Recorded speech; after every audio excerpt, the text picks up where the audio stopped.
Halo, selamat pagi teman-teman sekalian. Apa kabar? Harapan saya teman-teman dalam kondisi yang sehat dan tentunya kita selalu berdoa kiranya semua kita terhindar dari serangan COVID-19 teman-teman sekalian. Tapi tentunya itu atas kesadaran kita untuk selalu mematuhi protokol kesehatan. Pada pagi hari ini teman-teman sekalian, saya ingin menyampaikan satu informasi berkaitan dengan penerimaan seleksi calon pegawai aparatur sipil negara dan juga P3K. Saya coba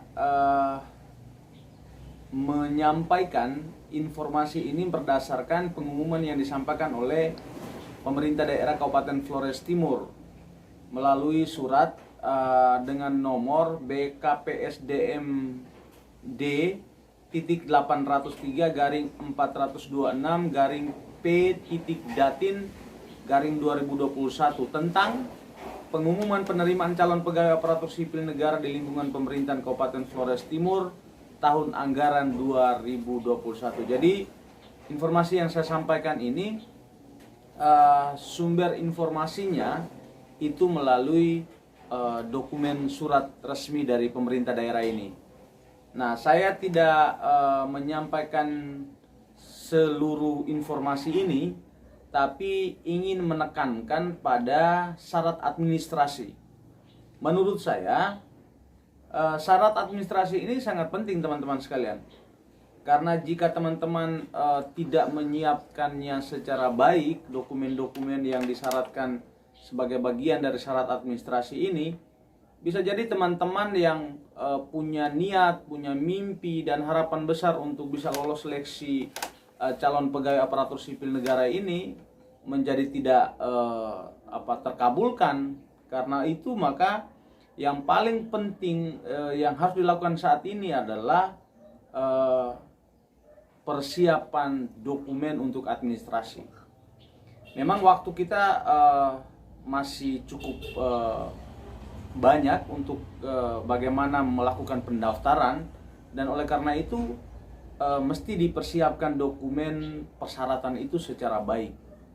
Jadi di pengantar surat di sini dituliskan bahwa berdasarkan keputusan Menteri Pendayagunaan Aparatur Negara dan Reformasi Birokrasi nomor 585 tahun 2021 tanggal 21 April 2021 tentang penetapan kebutuhan pegawai aparatur sipil negara di lingkungan pemerintahan Kabupaten Flores Timur tahun anggaran 2021 ditindaklanjuti dengan keputusan Bupati nomor BKPSDMD titik 802 garing 90 garing P titik Datin 2021 tanggal 24 Mei 2021 tentang penetapan kebutuhan pegawai aparatur sipil negara di lingkungan pemerintahan Kabupaten Flores Timur tahun anggaran 2021. Maka dalam rangka mengisi kebutuhan dimaksud, pemerintah Kabupaten Flores Timur memberikan kesempatan kepada warga negara Indonesia yang berminat dan memenuhi syarat untuk mengikuti seleksi calon pegawai aparatur sipil negara tahun anggaran 2021. Jadi memang penekanannya juga ada dalam pengantar surat ini berkaitan dengan yang memenuhi syarat. Oleh karena itu teman-teman sekalian, memang syarat ini sangat penting, sehingga saya coba menginformasikan ke teman-teman itu khusus pada bagaimana syarat administrasinya. Ini ada beberapa informasi berkaitan dengan jabatan kebutuhan pegawai ASN, ada ketentuan seleksi calon pegawai aparatur sipil negara tahun anggaran 2021, lalu ketentuan pelamar, berikut lagi ada ketentuan untuk CPNS-nya sendiri, ketentuan khusus jenis formasi CPNS disabilitas, ketentuan P3K, ketentuan khusus P3K guru, lalu tentang penyelenggara seleksi. Jadi untuk penyelenggara seleksi ini, seleksi CPNS dan P3K non guru di lingkungan pemerintahan Kabupaten Flores Timur itu kewenangan penyelenggara oleh pemerintah Kabupaten Flores Timur, teman-teman. Sementara untuk seleksi P3K guru di lingkungan pemerintah Kabupaten Flores Timur itu kewenangan penyelenggaraan oleh Kementerian Pendidikan, Kebudayaan, Riset, dan Teknologi.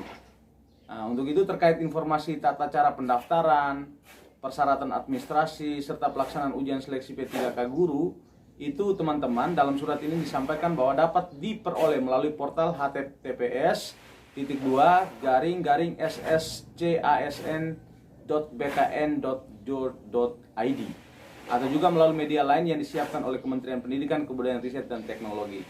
Jadi saya mau menyampaikan tentang dokumen administrasi yang menurut saya sangat penting teman-teman sekalian untuk teman-teman yang mau mengikuti seleksi pegawai aparatur sipil negara di Kabupaten Flores Timur tahun 2021.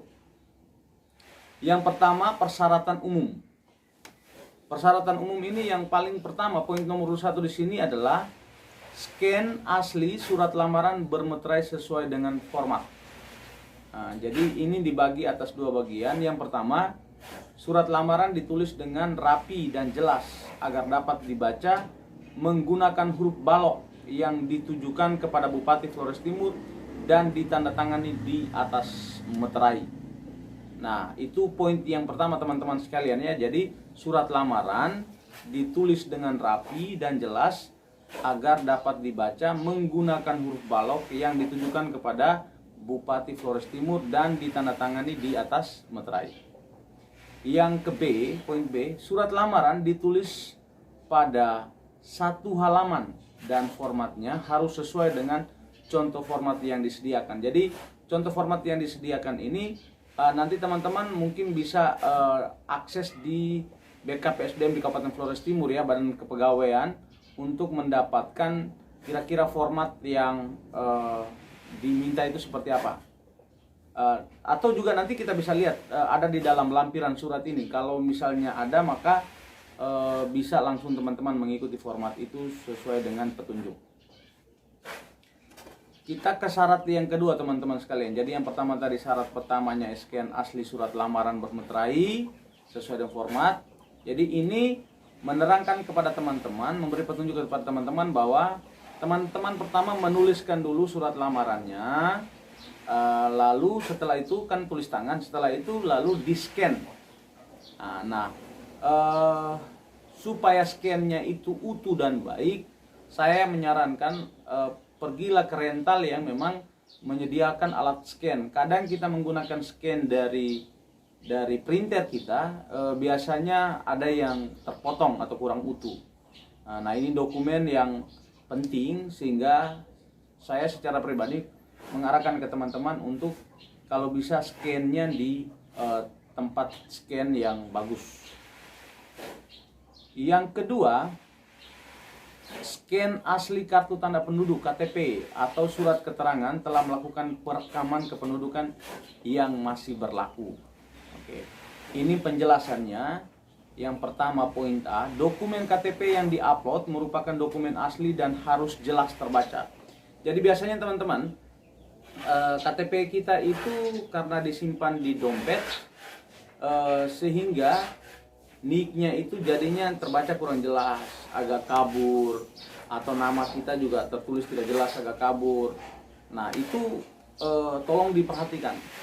Jika memang terhapus sama sekali, mungkin saya anjurkan untuk berkoordinasi dengan catatan sipil supaya bisa diperbaiki atau seperti apa. Yang penting bahwa tuntutan dalam persyaratan ini adalah dokumen KTP-nya harus asli dan jelas terbaca.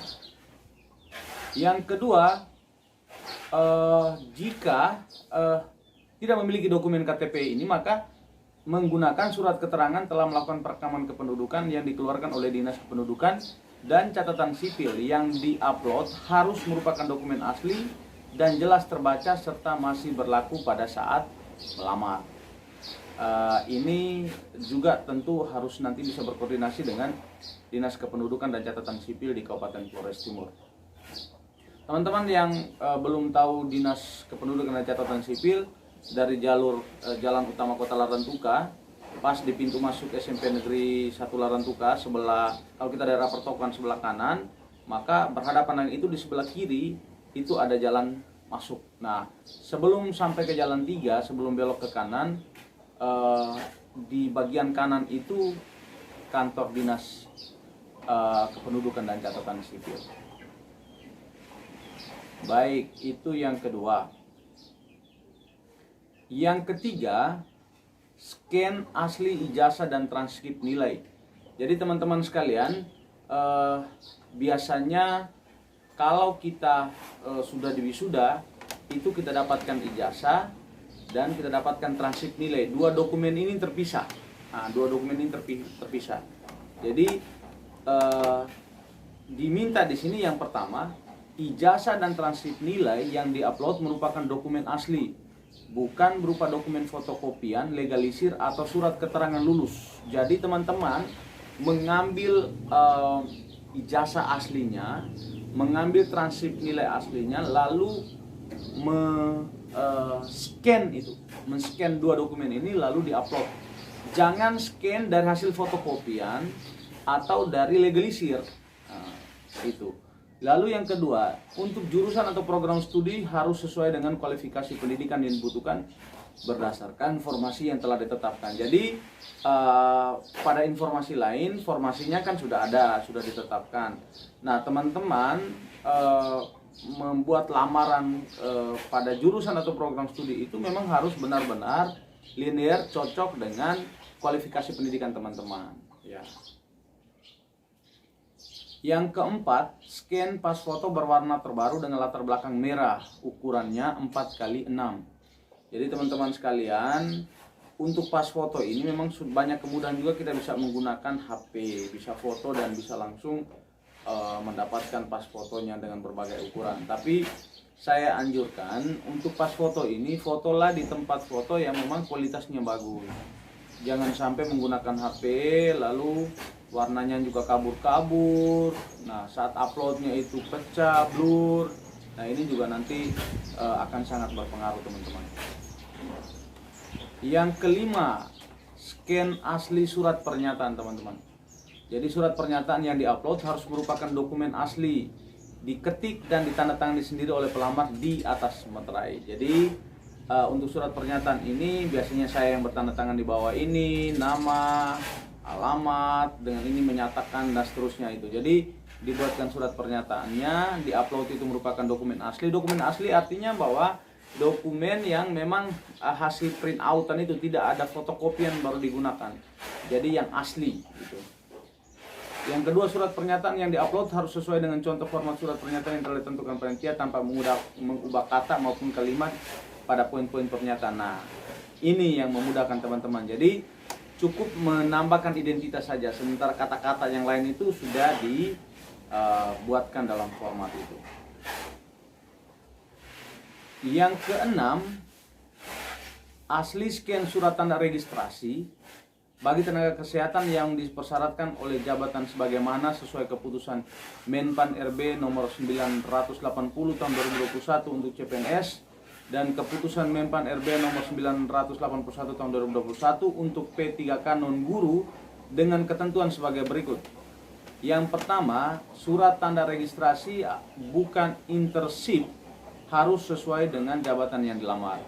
Yang kedua, surat tanda registrasi harus masih berlaku pada saat pelamaran yang dibuktikan dengan tanggal masa berlaku yang tercantum dalam dokumen tersebut.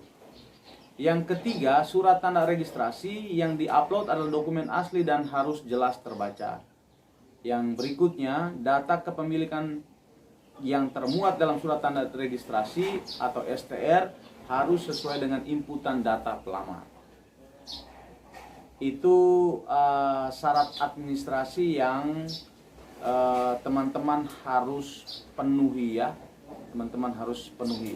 Nah, yang berikut ini ada persyaratan khusus. Ada persyaratan khusus ini. Yang pertama, CPNS disabilitas. Ya, itu yang pertama. Scan asli surat keterangan dari dokter rumah sakit, pemerintah atau puskesmas yang menerangkan jenis dan derajat kedisabilitasannya. Lalu yang kedua juga harus disiapkan link video singkat yang menunjukkan aktivitas, misalnya mengoperasikan komputer atau stapler dokumen atau jalan kaki, mengambil berkas lainnya yang berkaitan dengan aktivitas di kantor. Untuk P3K non guru itu syarat dokumen administrasinya di sini adalah scan asli surat keterangan pengalaman kerja yang ditandatangani yang pertama paling rendah pejabat pemimpin tinggi Pratama bagi pelamar yang memiliki pengalaman bekerja pada instansi pemerintah. Dan yang berikutnya paling rendah direktur atau kepala divisi yang membidangi sumber daya manusia bagi pelamar yang memiliki pengalaman bekerja pada perusahaan swasta atau lembaga swadaya non pemerintah atau yayasan. Jadi teman-teman, itu beberapa informasi yang dapat kami sampaikan berkaitan dengan dokumen administrasi pemberkasan yang harus disiapkan dengan baik oleh teman-teman. Dokumennya harus asli, diupload sesuai dengan petunjuk. Adapun tahapan seleksi administrasinya, seleksi kompetensi seperti apa, itu ada dalam tubuh surat yang sudah beredar itu. Tapi kali ini saya berupaya untuk lebih membuat penegasan pada syarat administrasi, karena menurut saya ini sangat penting teman-teman sekalian. Jadi di dokumen surat dari pemerintah daerah Kabupaten Flores Timur ini sudah lengkap dengan lampiran semua, dengan jabatannya, alokasi P3K-nya, unit penempatannya, itu semua sudah ada, sudah lengkap informasinya, surat yang sudah beredar di teman-teman. Di bagian paling belakang itu sudah juga tersedia teman-teman sekalian.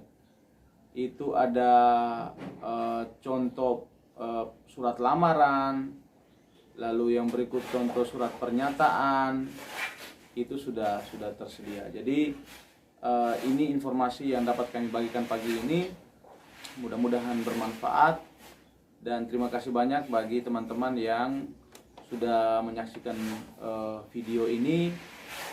Kami berusaha untuk bisa memberikan informasi-informasi yang cukup, juga dengan merujuk pada referensi-referensi yang jelas untuk teman-teman sekalian. Demikian, dan mohon maaf jika ada hal yang kurang berkenan dari informasi yang kami bagikan pagi ini. Selamat pagi, salam sehat dan bahagia selalu.